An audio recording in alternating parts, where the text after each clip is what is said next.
I never imagined myself knee-deep in horse manure while the governor's daughter laughed at my humiliation.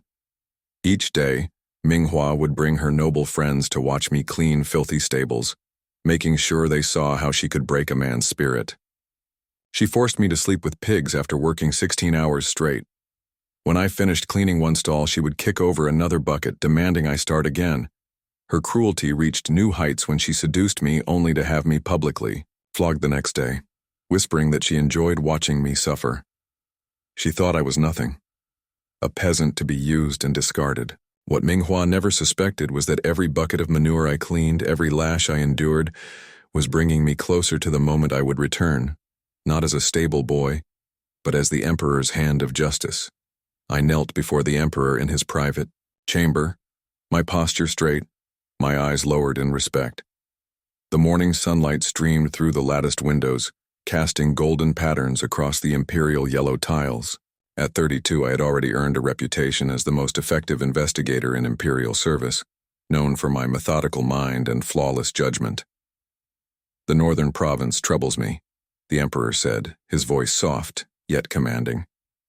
He stood by the window, silhouetted against the light, his hands clasped behind his back.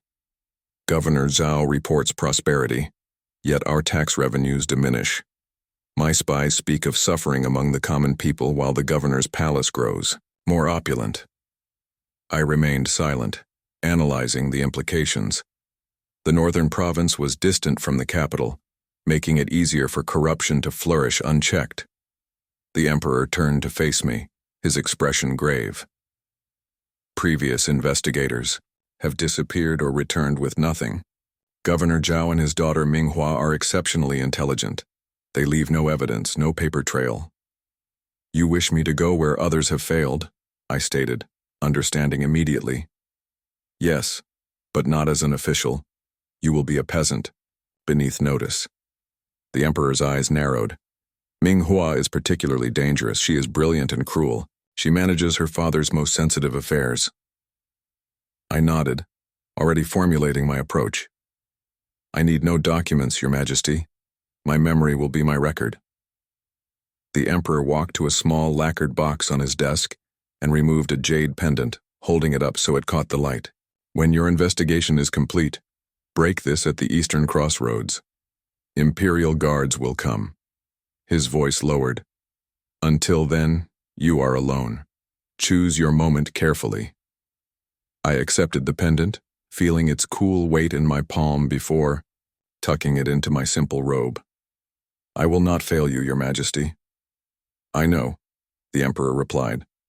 "That is why I chose you." 3 days later, I arrived in the northern province as a dusty peasant named Li. My clothes were worn thin, my manner deferential, my gaze appropriately lowered when officials passed. None would recognize in this humble figure the emperor's most trusted investigator.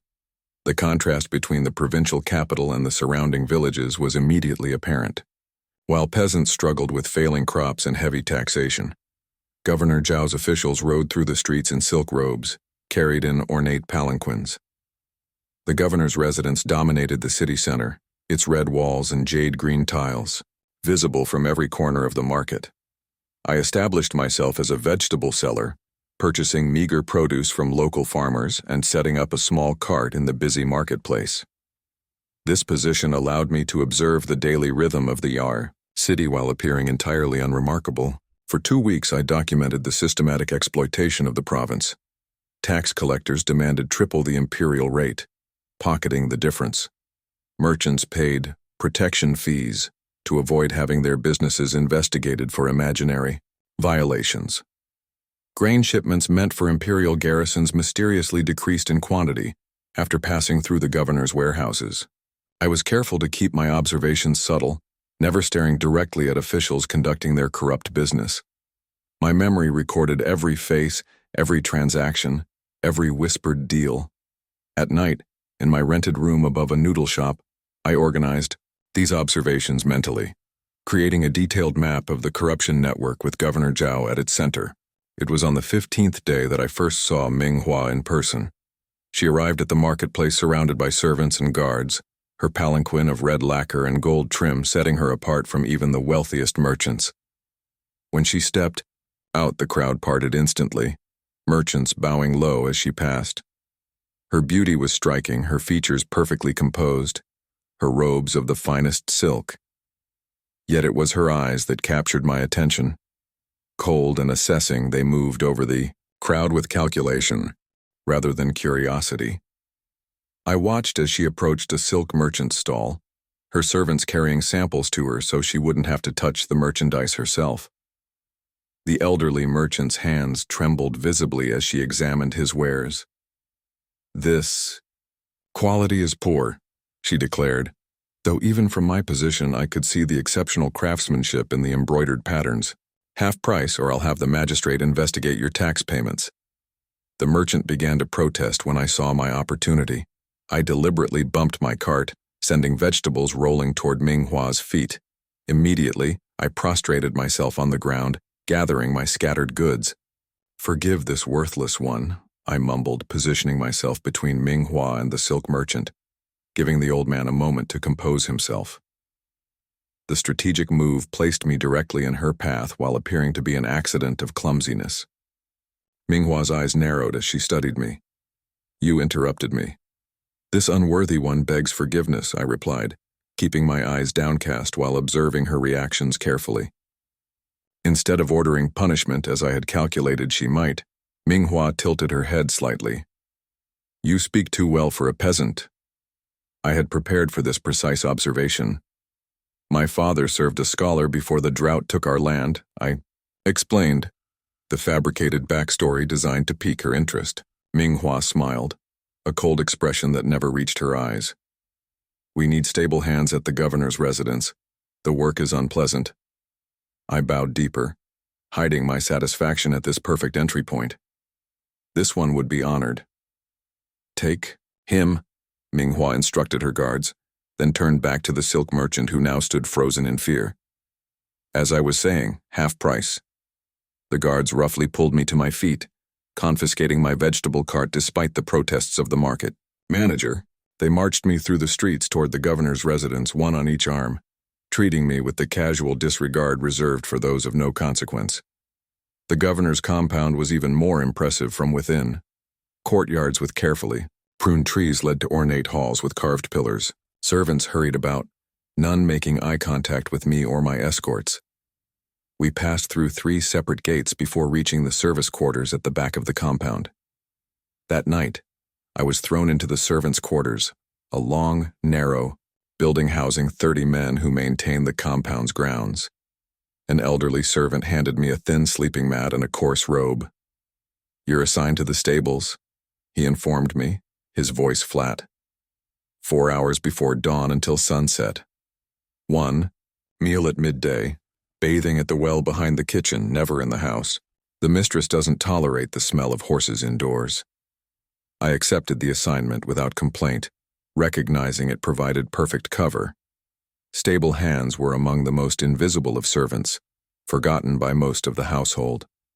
Yet the stables would put me near the courier station where messages arrived and departed, and where visiting officials would leave their horses. As I arranged my meager belongings on the floor space I'd been allocated, I considered my first day's progress. I had successfully infiltrated the governor's household and positioned myself in a role that would allow observation with minimal scrutiny. Minghua had noticed me, precisely as intended, setting the foundation for the next phase of my investigation. I lay on the thin mat, ignoring the hardness of the floor beneath, and organized my observations into mental compartments. Tomorrow would begin the real work. I would become the perfect servant, invisible yet seeing everything.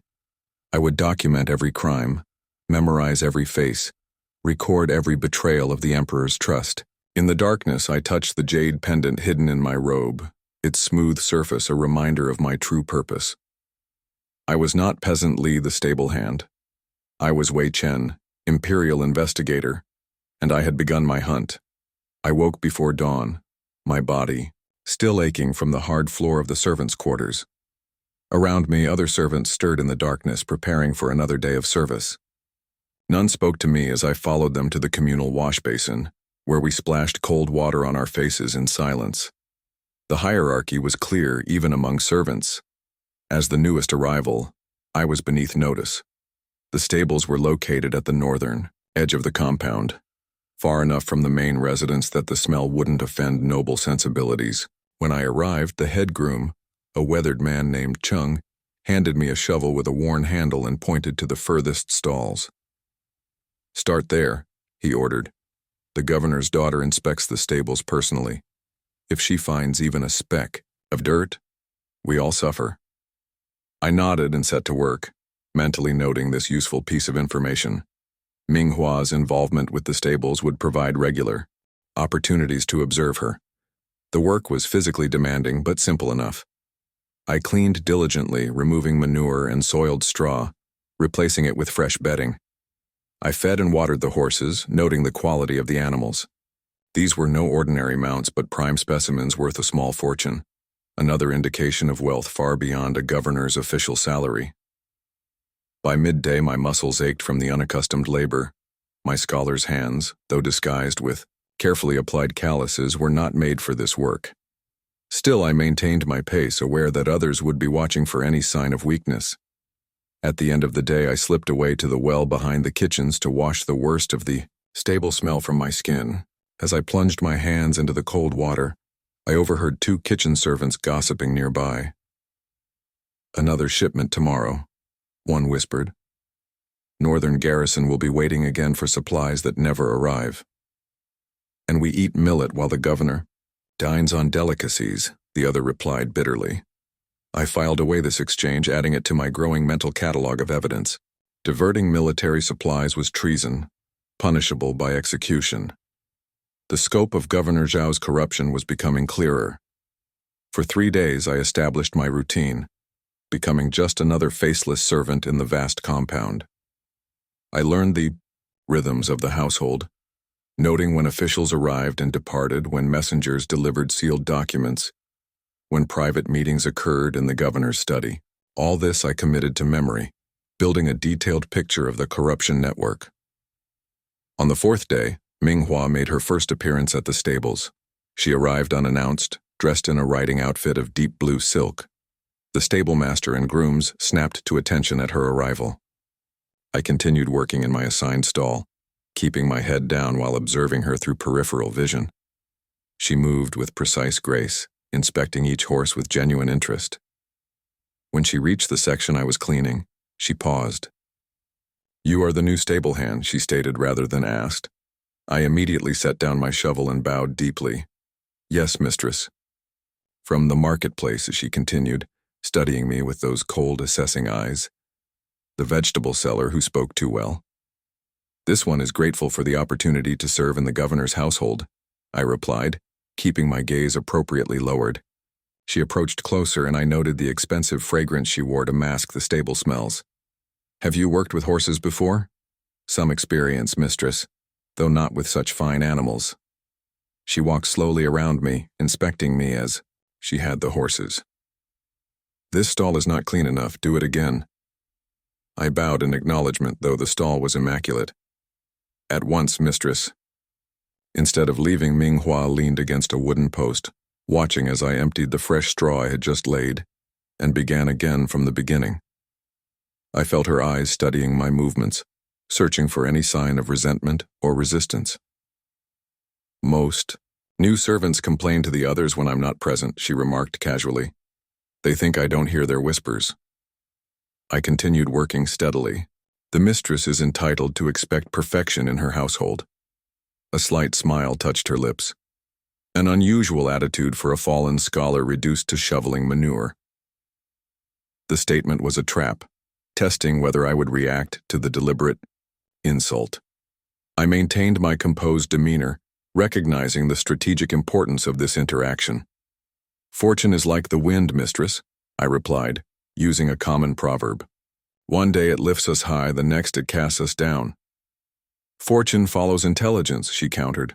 "A truly intelligent man wouldn't remain a stable hand." I paused momentarily in my work, allowing a carefully calculated glimpse of something deeper. Perhaps he would if it served his purpose. I immediately bowed as if regretting my boldness. "Forgive my presumption." Minghua's eyes sharpened with interest. What purpose could possibly be served by this degradation? Survival, mistress. Nothing more. She studied me for another long moment before turning away. Clean the next stall as well. It displeases me. After she left, Chung approached, his expression troubled. You've caught her attention. That's dangerous. I nodded gratefully for the warning while inwardly celebrating the success of my strategy. Minghua's interest was precisely what I had intended to cultivate. Over the next 2 weeks, Minghua's visits to the stables became regular occurrences.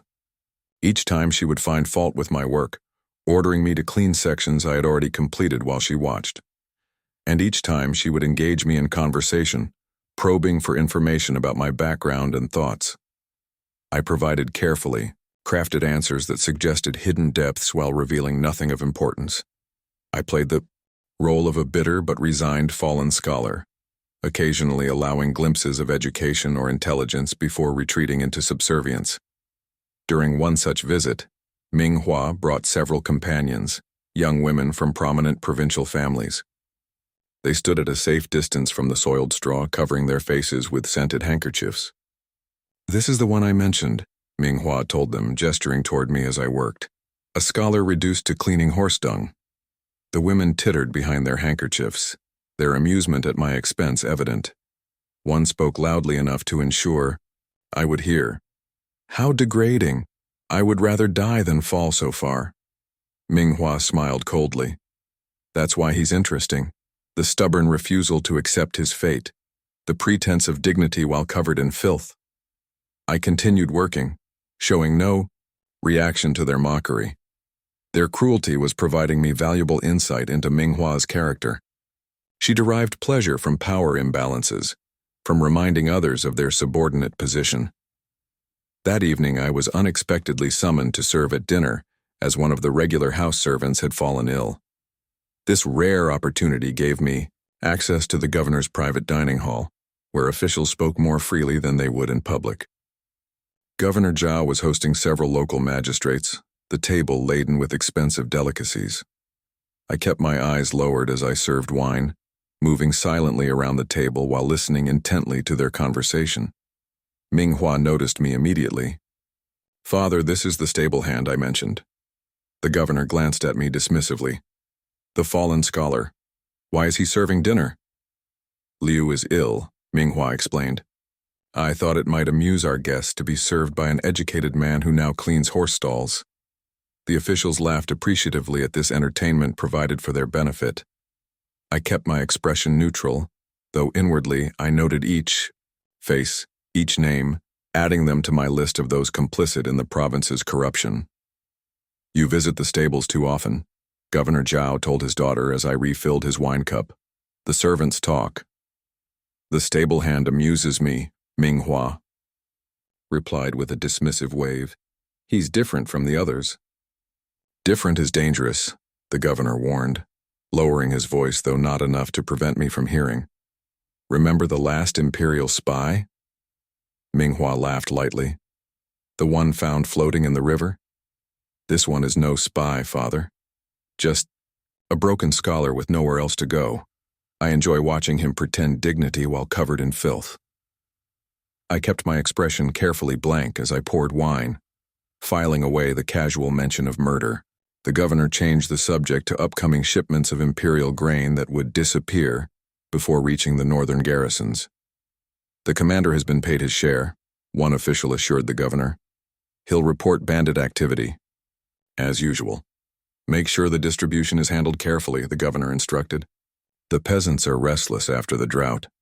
As I withdrew from the table, I mentally marked another tally of crimes warranting execution. Diverting military supplies during border tensions was high treason.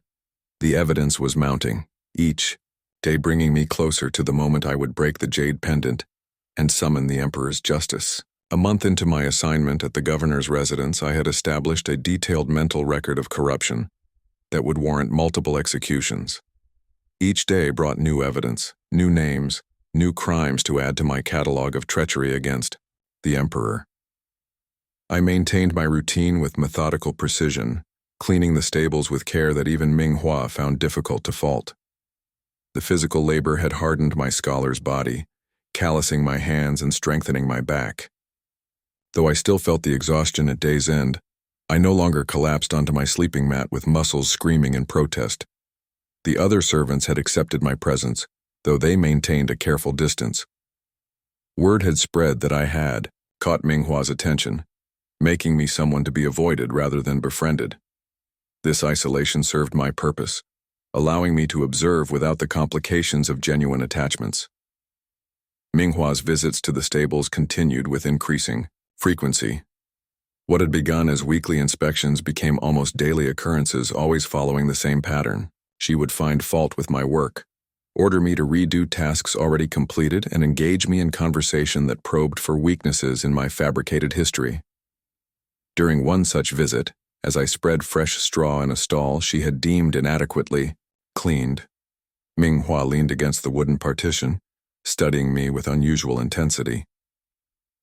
"I've been thinking about your situation," she said, her voice carrying the casual tone of one discussing the weather rather than a person's fate. "A man, of your education wasting away in the stables is a foolish allocation of resources." I paused in my work, allowing a flicker of cautious hope to show on my face. "The mistress is kind to consider my humble position."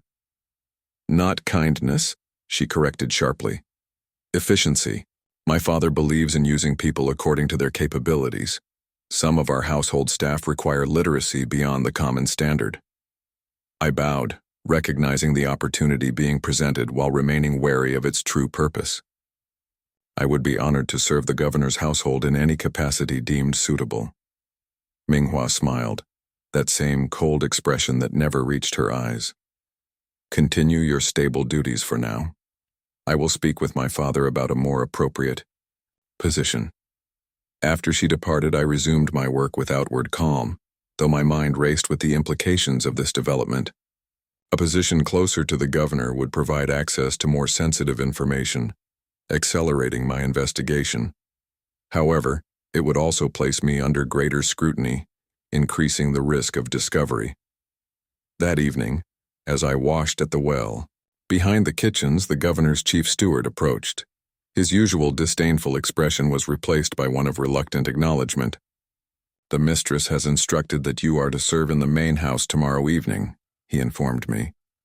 "There will be an important gathering of officials. You will need to be properly dressed and smell less like the stables." I bowed in acknowledgement. "I am grateful for the opportunity." The steward sniffed disapprovingly. "Do not mistake the mistress's interest for favor. She finds you amusing, nothing more. Remember your place, stable hand." The following evening, dressed in the plain but clean robes provided for house servants, I joined the staff preparing for the governor's dinner. The chief steward assigned me to wine service, a position that would allow me to circulate around the table, hearing conversations while remaining relatively unnoticed. The dinner gathered provincial officials, tax collectors, and merchants, all connected to Governor Zhao's corruption network. As I moved silently around the table, filling cups and removing empty dishes, I collected fragments of conversation that formed a damning picture of systematic theft from imperial coffers. "The tax adjustment has been most profitable this quarter," one official remarked to another, using the euphemism for their practice of collecting twice the required amount and pocketing the difference. "The Northern Garrison commander sends his appreciation for the special consideration," another commented. "His new summer residence is progressing nicely." Governor Zhao sat at the head of the table, Minghua at his right hand. Unlike the other women present who spoke little and deferred to their husbands, Minghua participated actively in the conversation, offering observations and suggestions that the officials received with respectful attention. "The drought relief funds from the capital present an excellent opportunity," she noted during a discussion of financial matters. "The villages most affected are too remote for officials to verify actual distribution." The governor nodded approvingly at his daughter's contribution. "Minghua will oversee the accounting. Any questions should be directed to her." As I refilled Minghua's cup, she looked up, meeting my eyes directly. "Our stable scholar seems well suited to house service," she observed to her father. "Perhaps he could assist with documenting the relief distribution." The governor frowned slightly. You find strays in the oddest places, daughter. Are you certain of his reliability? I find him fascinating, Ming Hua replied. A man of education, reduced to menial labor, yet maintaining the pretense of dignity. Besides, what harm could he do? He has nowhere else to go, no connections, no resources. I kept my expression carefully neutral as I stepped back from the table. Though inwardly, I noted the irony of her assessment. She believed my isolation made me harmless, when in fact it was precisely what made me dangerous. I had no local connections that could be traced, no relationships that could be leveraged against me. Later that night, after the guests had departed, and the servants were cleaning the dining hall, Ming Hua summoned me to her private study. The room was smaller than I had expected, its walls lined with books and scrolls, a writing desk positioned near the window to catch the morning light. You performed adequately tonight, she said, gesturing for me to close the door behind me. No spills, no awkward interruptions of conversation. I bowed. I am grateful for the opportunity to serve inside the house. Ming Hua seated herself at her desk, studying me with that calculating gaze. Tell me, scholar, what did you think of our dinner conversation? The question was a trap, testing whether I had been paying attention to matters beyond my station. I kept my response appropriately deferential. It is not my place to have thoughts on the mistress's conversations. She smiled, as if my answer confirmed something she had suspected. Yet you listened. I watched your eyes. They betrayed nothing. Yet, I sensed your attention. I allowed a moment of unease to show on my face. A servant must anticipate needs. I meant no disrespect. No. Ming Hua rose from her desk, moving to stand before me. I think you listen because knowledge is power, even for one who has fallen as far as you. The scholar in you hungers for information, for understanding. She was uncomfortably close to the truth, though her interpretation suited my cover. I lowered my gaze. The mistress is perceptive. I want you to assist me with documentation for the drought relief distribution, she continued. You will record the official numbers for the imperial reports. The task requires discretion and literacy. I understand, I replied, recognizing both the opportunity and the test being presented. She was inviting me to become complicit in her crimes, binding me to her through shared guilt. Do you? She stepped closer, her voice dropping to little more than a whisper. What I'm offering is a path from the stables to something more suitable, for a man of your abilities. In return, I expect absolute loyalty. The implication was clear. She was recruiting me into her network of corruption, offering advancement in exchange for compliance. I bowed my head in apparent submission. I am honored by the mistress's trust. Ming Hua studied my face for a long moment, searching for any sign of deception. Finding none, she nodded once. You will begin tomorrow. Report to my study after completing your morning stable duties. As I returned to the servants' quarters that night, I carefully reviewed my progress. I had successfully positioned myself closer to the center of corruption, gaining access to documentation that would provide concrete evidence of the governor's crimes. Yet I had also drawn Ming Hua's particular attention, placing myself under the scrutiny of her calculating intelligence. The jade pendant weighed heavily against my chest, hidden beneath my robe. I was gathering the evidence needed to break it and summon the Emperor's justice, but the moment had not yet arrived. I needed to document the full extent of the corruption network, to ensure that when justice came it would be complete and irrefutable. 2 months into my assignment, I had documented enough corruption to execute Governor Zhao 3 times over. The drought relief funds had been systematically embezzled, with only a fraction reaching the starving villages. Tax revenues disappeared into private coffers. Military supplies meant for border garrisons were sold to merchants at profit. All of this I had recorded in my memory with perfect clarity, ready to report to the Emperor when my mission concluded. My new position assisting Ming Hua afforded me unprecedented access. Each morning I still performed stable duties, maintaining my cover and connections among the servants. Each afternoon I worked in Minghua's study, recording false numbers in official ledgers while memorizing the true figures kept in separate books. The double accounting system was elegantly designed, with the discrepancies hidden beneath layers of misdirection that would confound most auditors. Minghua watched me closely during these sessions, testing my reliability with small tasks before entrusting me with increasingly sensitive information. I played my role perfectly, showing appropriate deference mixed with subtle indications of gratitude for my improved circumstances. I allowed her to believe she was cultivating my loyalty through calculated kindness, binding me to her through dependency and complicity. One evening, as I was completing the daily records, Minghua dismissed, the other servants leaving us alone in her study. Through the open window came the distant sounds of the compound settling for the night, servants calling to one another as they completed their tasks, guards changing positions at the gates. "You've proven yourself useful," Minghua remarked, arranging brushes on her desk with precise movements. More so than I anticipated. I bowed my head in acknowledgement. The mistress honors me with her trust. "Not trust," she corrected. "Observation. I've been watching you, scholar. Your attention to detail, your discretion, your ability to understand complex matters without explanation. These are rare qualities in a servant." Her words contained both praise and warning. I had demonstrated qualities that served her purposes, but those same qualities made me potentially dangerous. I kept my expression appropriately modest. I merely wished to be of service. Minghua moved to a cabinet and removed a small box of carved jade. From it, she extracted a scroll tied with black silk cord. "Take this to my chambers and wait for me there. I have additional work that requires privacy." The unusual request set my senses on alert. Minghua had never before summoned me to her private chambers. Such an instruction carried implications that could compromise my investigation if mishandled.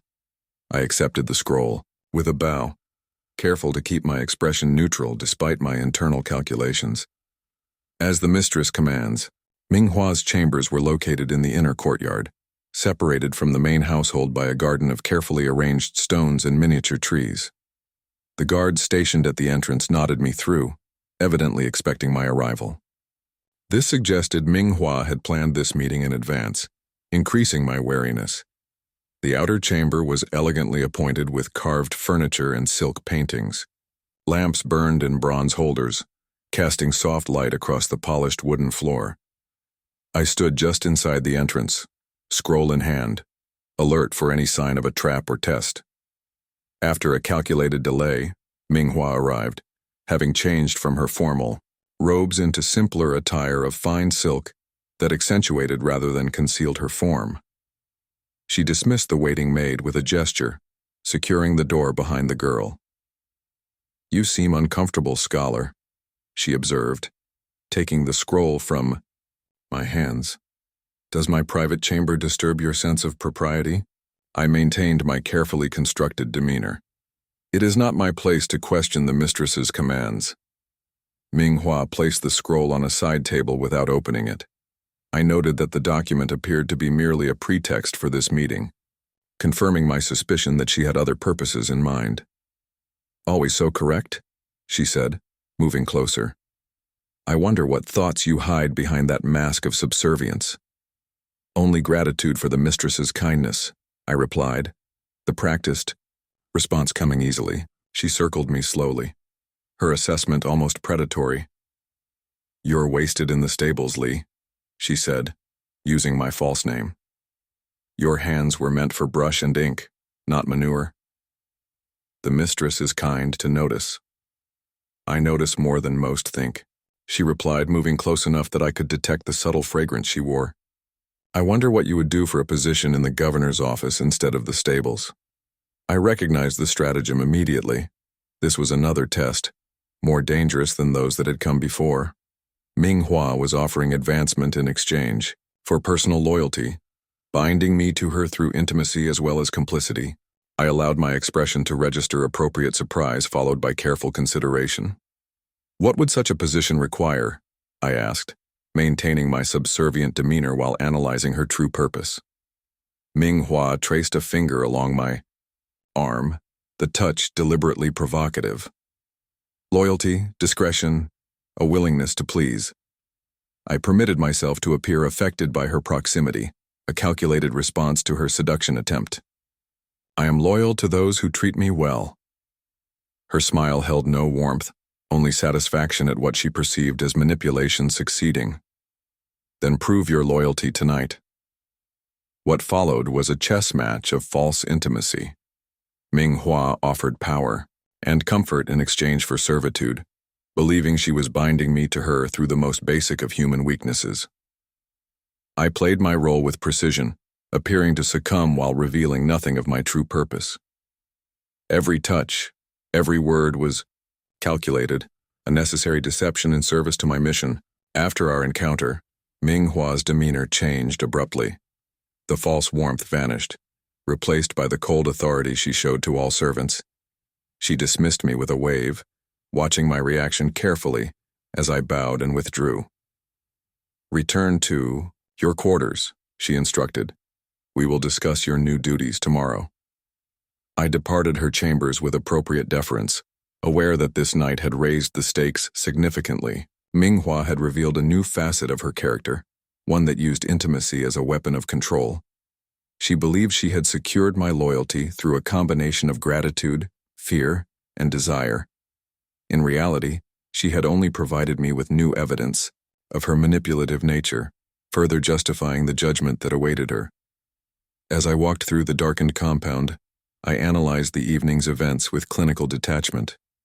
Minghua suspected me of being more than a fallen scholar, but hadn't determined my true purpose.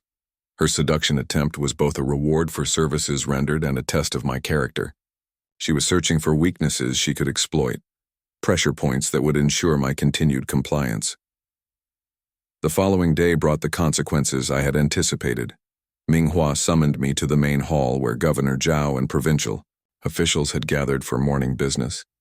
Her face showed no trace of the previous night's false intimacy, only the cold calculation I had come to recognize as her true nature. This servant has forgotten his place, she announced to the assembled officials. I found him examining documents in my father's study after delivering scrolls to my chambers. I showed appropriate shock and fear, though I had done exactly as she claimed, a calculated risk that had yielded evidence of the governor's correspondence with border rebels. The documents, hidden in a compartment beneath her writing desk, had revealed connections even more treasonous than I had suspected. Governor Zhao's expression darkened as he turned to me. Explain yourself, servant. I prostrated myself before him, the picture of terrified contrition. This worthless one was curious about the beautiful calligraphy. I meant no harm.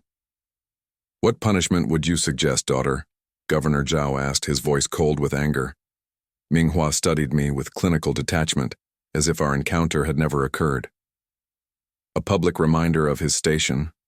30 lashes. During tomorrow's festival. Let everyone see what happens to servants who presume. Governor Zhao nodded in agreement. A reasonable correction, take him away. As guards dragged me from the hall, Minghua approached, her expression still impassive. She leaned close, whispering words meant only for my ears. I know you're more than you seem, but you've miscalculated. I suspected from the beginning. After tomorrow, you'll break and tell me who sent you. I didn't respond, but inwardly acknowledged that the final stage of my mission had begun. The evidence was complete. The governor's treasonous correspondence, the embezzled funds, the diverted military supplies, all committed to my perfect memory. Minghua's whispered confession of suspicion would be the final evidence against her. As the guards pulled me toward the holding cells, I felt the jade pendant pressing against my chest. Tonight, when the compound slept, I would break it at the eastern crossroads. The Emperor's justice would come at last, and with it, my true identity would be revealed. The provincial festival brought merchants and officials from across the region, filling the central square with colorful banners and bustling crowds. Vendors called out their wares, children darted between food stalls, and musicians played cheerful melodies that carried across the square. The atmosphere of celebration formed a stark contrast to the purpose that had drawn many spectators to the central platform. I knelt on the wooden stage, my hands bound before me, my back exposed to the crowd. Governor Zhao stood at the edge of the platform in his official robes, his expression stern as he addressed the gathered citizens. "This servant has violated the trust of my household," he announced, his voice carrying across the hushed crowd. He was found examining private documents, forgetting his proper station. Let his punishment serve as a reminder that order must be maintained. From my position, I could see Ming Hua watching from a raised pavilion, surrounded by officials' wives and daughters. Her expression remained dispassionate, revealing nothing of our previous encounter. She had dressed formally for the occasion, as if my punishment were an official ceremony deserving of her finest silks. The guard removed my upper garment, exposing my back to the crowd. A murmur passed through the spectators as they positioned themselves for a better view.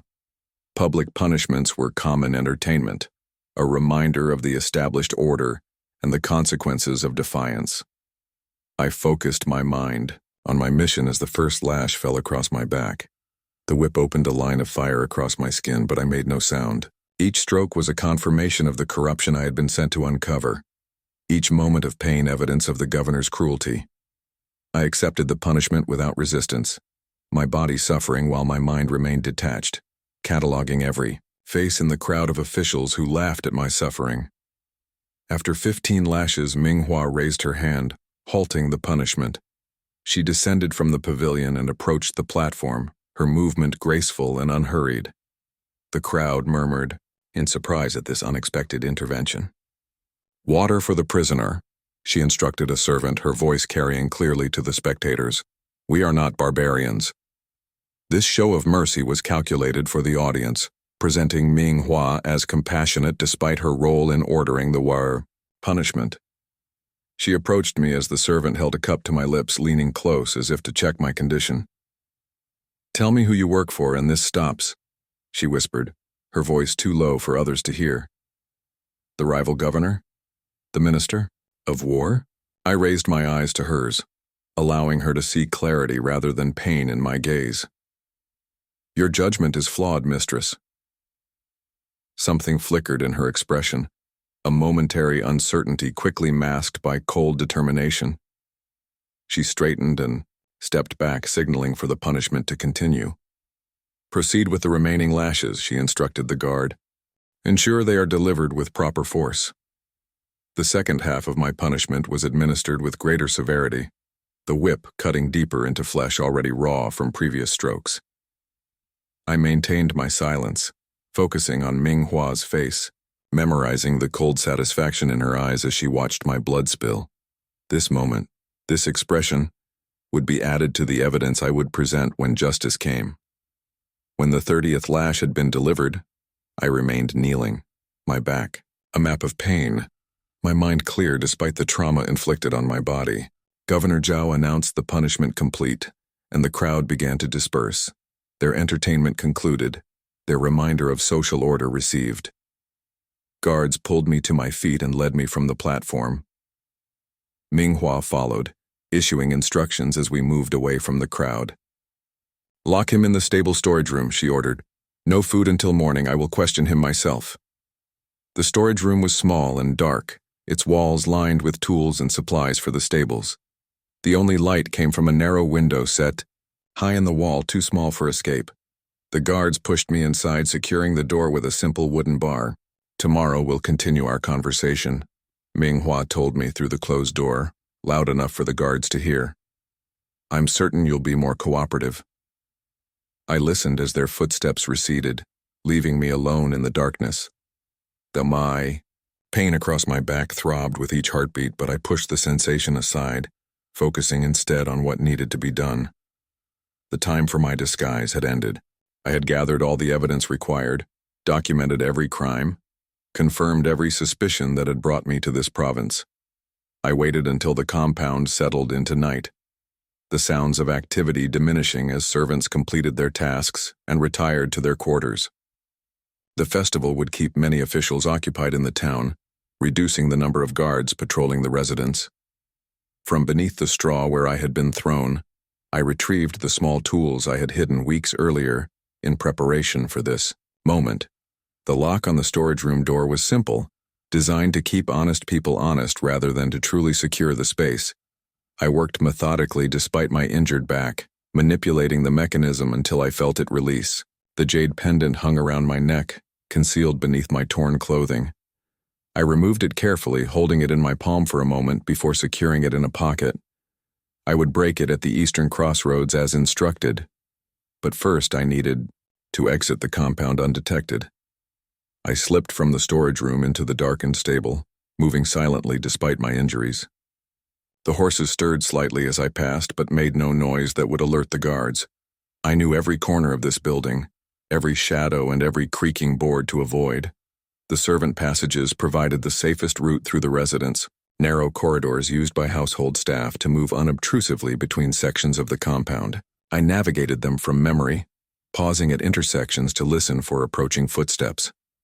The kitchen garden offered the most vulnerable point in my escape route, an open space that required crossing before reaching the outer wall. I waited, in the shadows, counting the seconds between guard patrols that I had memorized during my time in the household. When the predictable gap in coverage arrived, I moved swiftly across the exposed ground, reaching the shelter of a storage shed positioned near the wall. From there, I used the carefully observed weaknesses in the compound's security, places where attention had lapsed due to complacency. A decorative trellis provided handholds to scale the inner wall, and overhanging tree branches from the adjacent property offered a path to descend on the other side. Once beyond the governor's residence, I moved through the town with purpose, avoiding the brightly lit areas where festival celebrations continued. My torn clothing and bloodied back would draw unwanted attention, so I kept to the shadows, making my way toward the eastern edge of the town. The eastern crossroads lay beyond the last houses where the main road intersected with the Imperial Highway. By day, it bustled with travelers and merchants. By night, it stood empty and silent, illuminated only by moonlight. I reached the designated location and knelt in the center of the crossroads. The jade pendant felt heavy in my hand as I raised it above the hard-packed earth. With a single sharp movement, I brought it down, shattering the smooth stone against the ground. A faint green glow emanated from the broken pieces, visible only for a moment before fading into the darkness. I gathered the fragments and buried them at the base of a marker stone, completing the signal as instructed. My task complete, I withdrew to a small grove of trees overlooking the crossroads. There I would wait, my back still. Bleeding from Minghua's ordered punishment, my mind focused on what would come next. By dawn, Imperial guards would arrive, summoned by the broken pendant. By nightfall, justice would begin. I settled against a tree trunk, ignoring the pain as my injured back pressed against rough bark. Minghua would already have discovered my absence. Searches would be organized, but they would be looking for a servant fleeing punishment, not an Imperial investigator completing his mission. Their confusion would buy the time needed for the Emperor's response to arrive. As night deepened around me, I reviewed the evidence I had gathered, organizing it in my perfect memory. Every corrupt transaction, every diverted shipment, every falsified record stood ready for presentation. Most damning of all were the governor's treasonous communications with border rebels and Minghua's own whispered confession of suspicion during my flogging.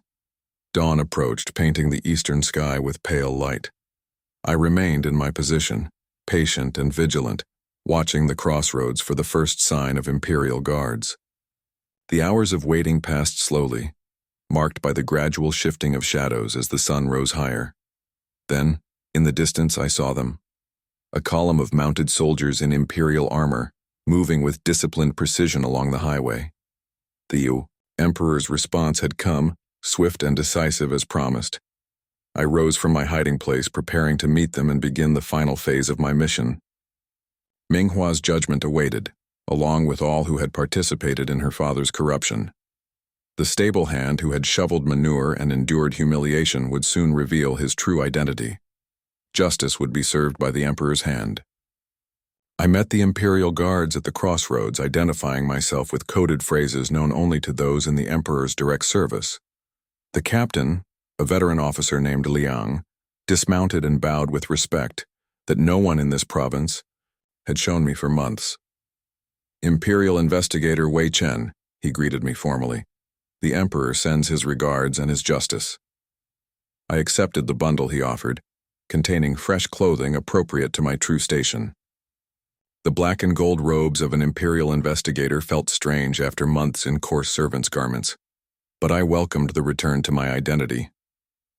"Your wounds require attention," Captain Liang observed, noting the dried blood visible through my torn shirt. "They can wait," I replied. "Justice cannot." We rode toward the governor's residence, 100 Imperial guards in gleaming armor with the Emperor's banner flying above them. Word of our approach spread through the town, citizens emerging from their homes to watch in silent awe as we passed. For many, this would be their first sight of Imperial guards, evidence that the Emperor's reach extended even to this distant province. The guards at the governor's gates offered no resistance, their provincial weapons lowered immediately at the sight of Imperial armor. Captain Liang announced our arrival with formal authority. "By order of His Imperial Majesty, we are here to investigate allegations of corruption and treason. All residents of the compound are to assemble in the main hall immediately." Servants scattered to carry the message, their faces showing confusion and fear. I watched their reactions from beneath the wide brim of my official hat, noting which ones hurried toward the governor's private quarters rather than following instructions. Within the hour, the household had assembled as ordered. Governor Zhao occupied the central position, hastily dressed in his most impressive official robes. Provincial officials flanked him, their expressions ranging from confusion to poorly concealed panic. Servants lined the walls, heads bowed in deference. Ming Hua stood at her father's right hand, her composure perfect despite the unexpected imperial presence.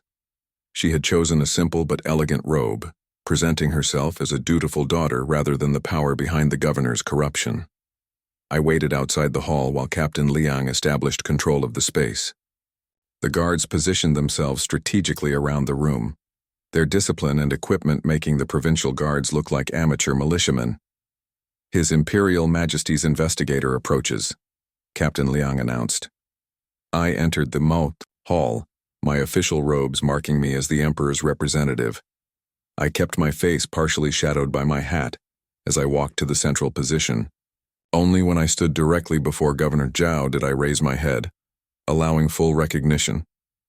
The effect was everything I had anticipated. Ming Hua's perfect composure shattered, her face draining of color as she recognized the stable hand she had tortured and attempted to seduce. Governor Zhao failed to make the connection immediately, seeing only an imperial official where he expected a servant.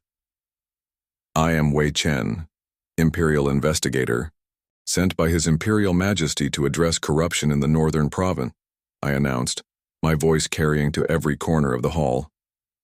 "We welcome the Emperor's representative," Governor Zhao began, bowing deeply.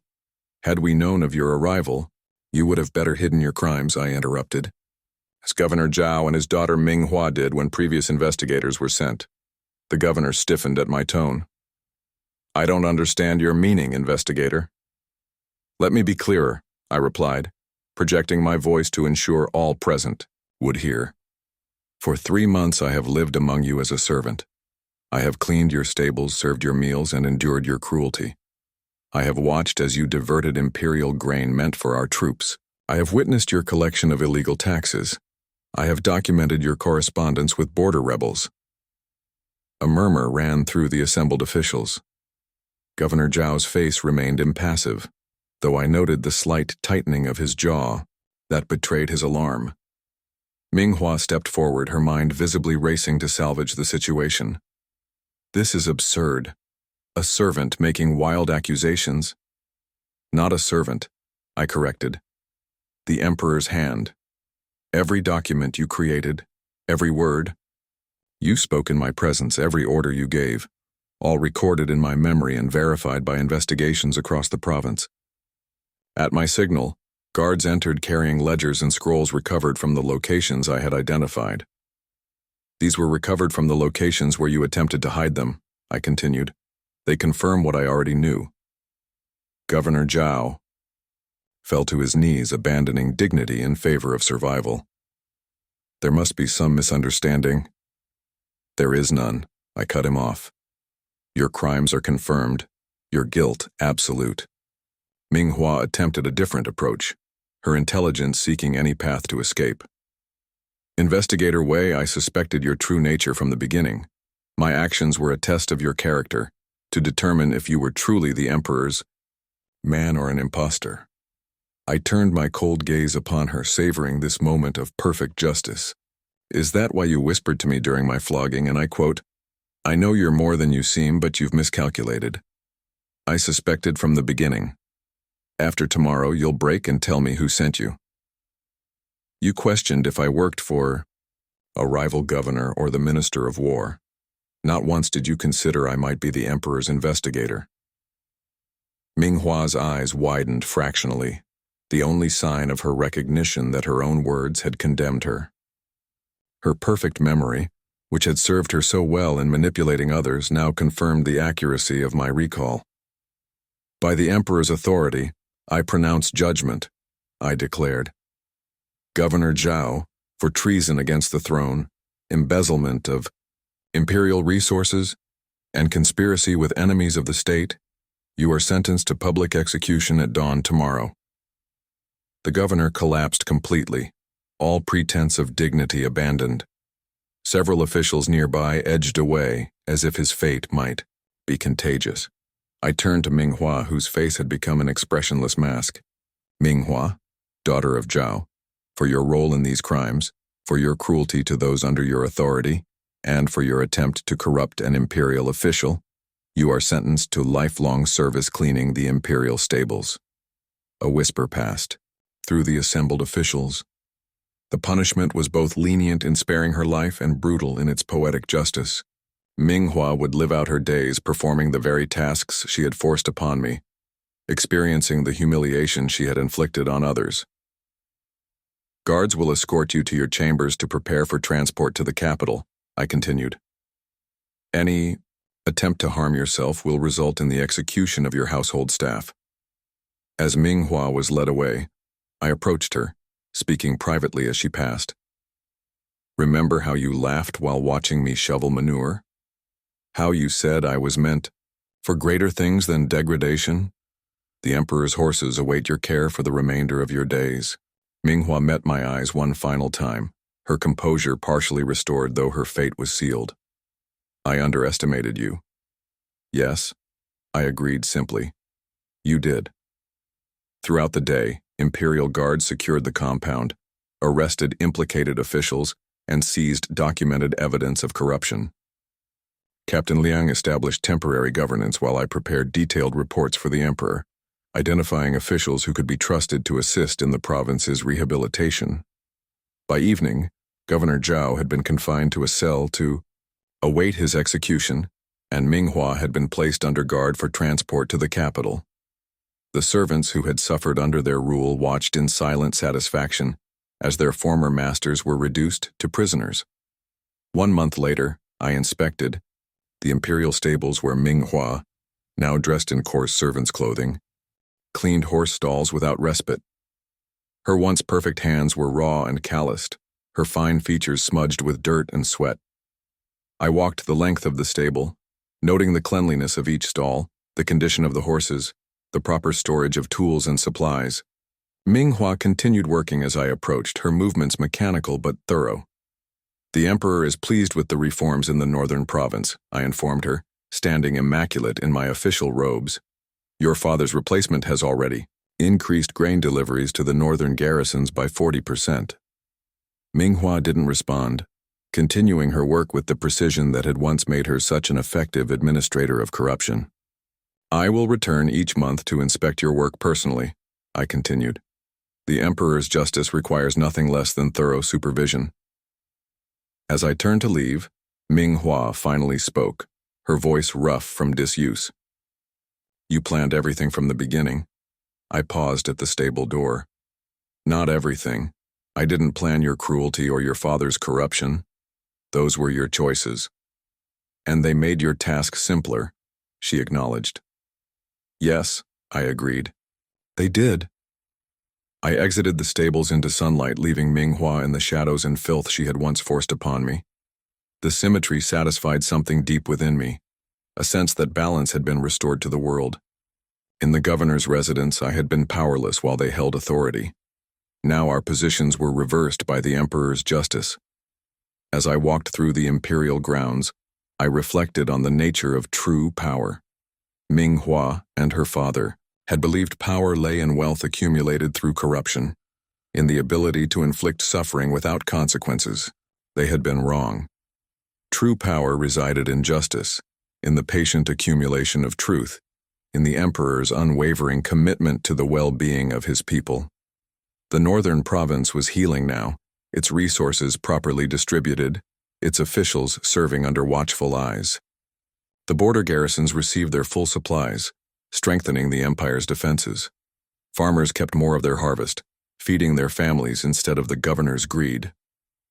And I continued my work as imperial investigator, the emperor's hand of justice reaching into distant corners of the realm.